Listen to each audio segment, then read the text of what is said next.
Well, new tonight, a veterans group is voicing its deep disappointment over the NFL's decision not to allow its ad in the Super Bowl program because the league determined the ad was making a political statement. Well, this goes to the heart of the emotional debate over football players who sit or kneel during the national anthem in peaceful protest. We've got a picture of the ad, which the group American Veterans hoped would be printed in the Super Bowl program booklet. You can see it shows a military color guard holding an American flag with the words, "Please stand." The group says the ad is not meant as a demand or a form of judgment, but rather as a way to add new context and the perspectives of veterans to this highly charged debate. Michael Bennett was the first Seahawk to remain sitting during the national anthem to peacefully protest racial injustice.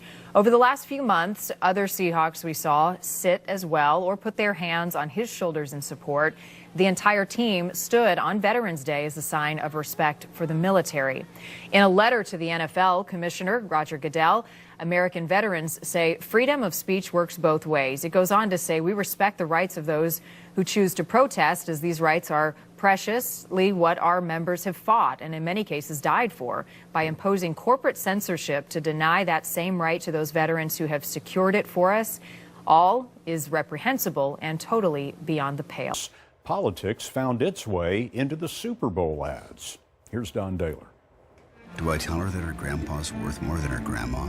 Super Bowl 51 saw a relatively new player in the ad game. Do I tell her that Ideologies. she will automatically be valued as less than every man she ever meets? Audi vowed to give women employees equal pay for equal work. Or maybe I'll be able to tell her something different. Airbnb promoted its commitment to housing refugees from a multicultural world. I want to brew a beer. Welcome to America.